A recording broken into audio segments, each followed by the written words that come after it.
पढ़ेंगे हम आज हस्तक्षेपवादी राज्य की अवधारणा। मानव जीवन के कल्याण के क्षेत्र में राज्य की भूमिका को लेकर विद्वानों में सदैव विवाद रहा है।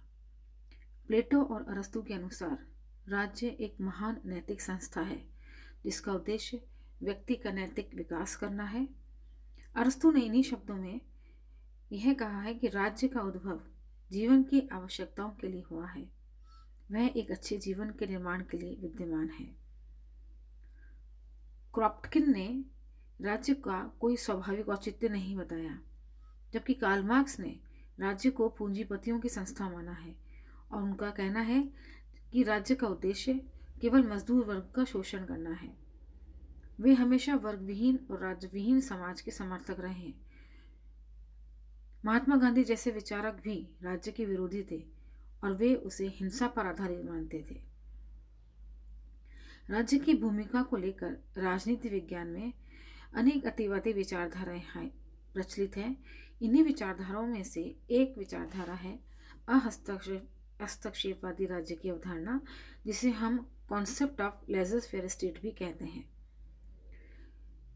अब इससे अभिप्राय क्या है? लेजर फेयर स्टेट एक फ्रेंच भाषा का शब्द है जिससे अभिप्राय है कि व्यक्ति को बिल्कुल अकेला छोड़ दो ताकि वो अपना कार्य अपनी इच्छा के अनुसार कर सके। हस्तक्षेपवादी राज्य की अवधारणा व्यक्तिवादी चिंतन और विचारधारा पर आधारित है, या हम इसे व्यक्तिवाद का पर्यायवाची भी कह सकते हैं। हस्तक्षेपवादी राज्य का अर्थ यह है कि व्यक्ति को अपनी रुचि के अनुसार काम करने दिया जाना चाहिए, क्योंकि वह अपने निजी हितों का सर्वोत्तम संरक्षक होता है। यह अवधारणा व्यक्ति की प्रधानता को स्वीकार करती है और व्यक्ति को अधिकतम स्वतंत्रता प्रदान करने के पक्ष में है। इस सिद्धांत को हम हस्तक्षेप न करने वाली नीति भी कह सकते हैं। इस सिद्धांत का यह नारा था कि संसार जैसा चलता है वैसे ही चलने दो, उसके कार्यों में कोई हस्तक्षेप मत करो, क्योंकि वह अपना नियंत्रण स्वयं कर लेता है। और अगर हम इसे दूसरे शब्दों में कहें तो हम इसे राम भरोसे सिद्धांत भी कह सकते हैं, जिसके अनुसार व्यक्ति बिल्कुल स्वतंत्र है, उस पर किसी भी प्रकार का नियंत्रण नहीं होना चाहिए। इस अवधारणा का विकास इंग्लैंड में औद्योगिक क्रांति होने पर एडम स्मिथ ने अपनी सुप्रसिद्ध पुस्तक वेल्थ ऑफ नेशंस में भी इस अवधारणा का समर्थन किया है। एडम स्मिथ ने यह स्पष्ट किया है कि राज्यों को आर्थिक मामलों में हस्तक्षेप नहीं करना चाहिए। राज्य न तो आर्थिक मामले सुलझा सकता है और न ही उसे सुलझाने की कोशिश करनी चाहिए। राज्य का कार्य केवल न्याय व्यवस्था और शांति को बनाए रखना है। आर्थिक मामले के नियम में अर्थशास्त्र के नियम जैसे मांग, पूर्ति, प्रतियोगिता, बाजार इत्यादि को छोड़ देना चाहिए। समाज ये सब आर्थिक मामले प्रतियोगिता के द्वारा स्वयं ही व्यवस्थित हो जाएंगे।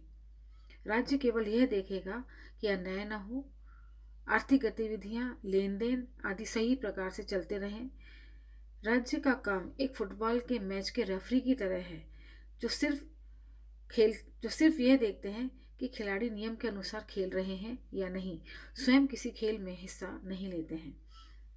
ये सिद्धांत इस बात पर बेस्ड है कि हमें व्यक्ति के किसी भी कार्य में हस्तक्षेप नहीं करना चाहिए।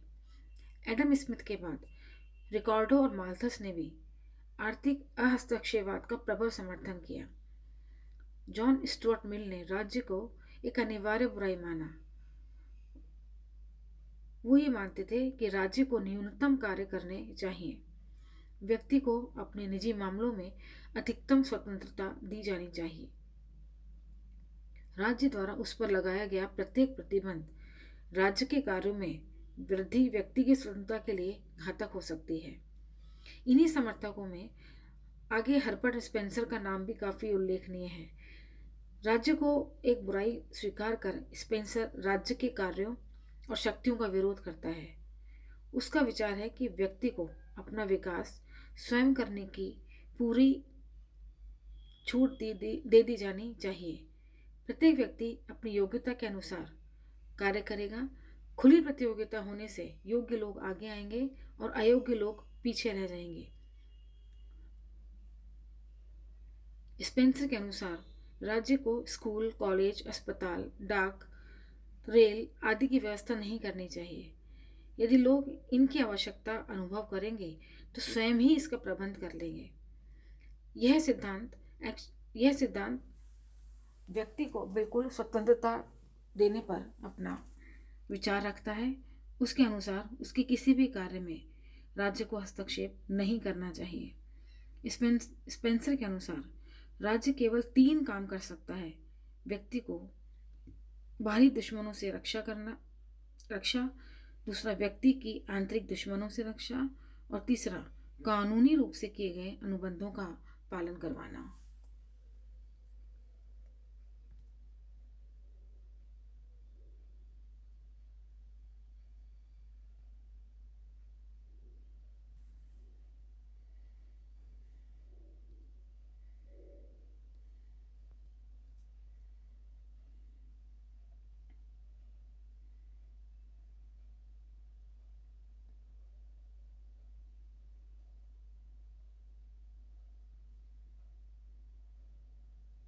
पढ़ेंगे भारत में स्थानीय शासन।